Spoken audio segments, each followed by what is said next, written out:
The transfer window is set to open in the next few days as December comes to an end and we head into the new year. But a massive breaking news story has just broken from the one and only David Ornstein regarding one of Tottenham's, well, best players last season, you could say, that led them to the Europa League victory in Bilbao. We're going to talk about this today, talk about how it could, benefit Spurs, I guess, and get into the nitty-gritty of it all. But before we go any further, if you are new to the Sonny Talks Spurs YouTube channel, and you've just discovered me on this video right now, get down below, leave your like, subscribe, hit the notification bell, because it'll let you know when I go live in instances such as this breaking news. Hype the video as well, and in the comments down below, what do you make of this massive sale, and who do you want in as a replacement? So, what do we know? David Ornstein has just tweeted saying Crystal Palace reach agreement with Tottenham Hotspur over deal to sign Brennan Johnson, subject to the 24-year-old accepting move.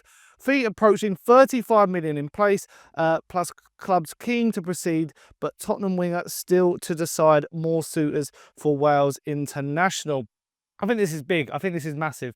And also, Alex Crook gave a few more details on this on Talksport just now as well. Breaking news in the last 10 minutes or so, and that is that Brennan Johnson is the subject of a bid from Crystal Palace in the region of around about £35 million. The Tottenham winger sought after in this January transfer window, and Steve Parish maybe getting the first bit of business done and getting it done early. We'll find out. The January transfer window opens on the 1st of January, funnily enough, and Alex Crook will be the man to follow throughout the course of that. Your transfer notebook, your rolling blog. What else have you got going on over the course of January? Yeah, obviously daily updates, certainly on White and Jordan. I'd imagine breakfast as well, and probably all the shows. It could be quite busy, not necessarily in terms of hundreds of millions being spent, but there's a lot of teams who need to do business, aren't there, for different reasons? Yeah, I think it's big. I think it's massive because what it shows is even though Brennan Johnson was a key player last season under Ange Postecoglou, and he suited Ange Ball more, a bit more counter-attacking, a bit more, crashing into the box and scoring goals. He's not really suited under Thomas Frank. And this is not me saying that Thomas Frank's job is 100% secure, because that isn't a guarantee depending on our current form anyway. But it goes to show that Tottenham's issue, especially under Daniel Levy, has been not moving on players when an opportunity arises. I'm thinking, we should have really maybe sold Richarlison in the summer. We should have maybe moved on Basuma, Bentancur, players like that, players coming towards the end of their time at the club. Brennan Johnson is a perfect example. We paid about 50 million for him, and Daniel Levy, we know how he operates. He would have really not liked to have sold him for anything less than that. And Brennan Johnson at the moment, he's not a key starter. He's not a key figure. Mohamed Kudus has come in and taken that position off of him. And, we get a £35 million offer from Crystal Palace where he will be more suited in Oliver Glasner's free at the back system. That's if Oliver Glasner stays.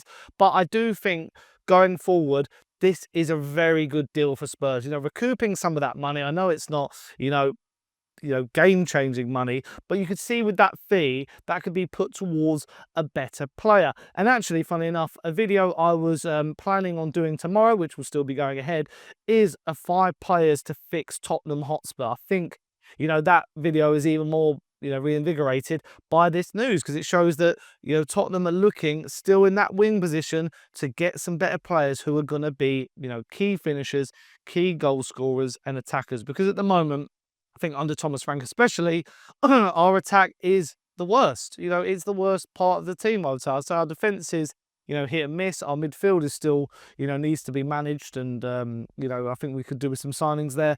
But on the wings and the attack is where we, lack at the moment. You got to think, Kulusevski's out injured, Dominic Solanke, James Maddison. So Brennan Johnson, even despite all those injuries, has not been seen as a vital player in this team. Even for Wales, I don't think his form has been all that good.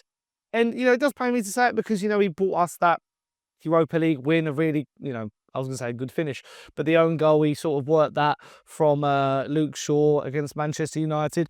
And he was really important last year when it came to goal scoring. He scored, I think, nearly on 20 goals in all competitions last year. I think, he definitely was our top goal scorer across the whole campaign, which was really important for us in, our achievements in the Europa League, but despite that, you know, a poor Premier League campaign. And again, this season, like, he's popped up with a few goals here and there, but again, he's been played more on the left wing, which is not really his, you know, suited position, whereas Mohamed Kudus has taken that right wing spot and made it his own. So I do think that this is the best for all parties. I think Palace get a player who is still quite young, who can, you know, be good for them in their system.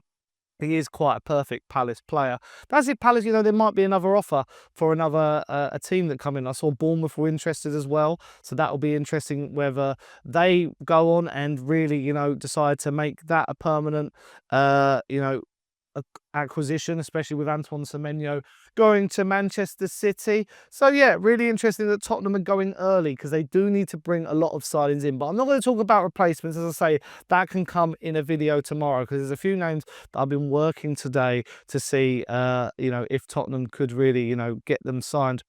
And we'll do a big deep dive into that tomorrow, which I think will be really, really good. But yeah, that's what I wanted to do. I wanted to react to that news because it is a monumental piece of information, you know, as we head into a game in the next couple of days against Brentford and then Sunderland. You know, we've got a lot of fixtures coming. I think Tottenham need to spend now. They need to, you know, really go out and do some business. And hopefully this is a good sign of things to come under the new, you know, I was going to say new ownership. It's not new ownership, but, you know, post-Levy Spurs. You know, in the new, you know, it was funny. He got given a New Year honour yesterday.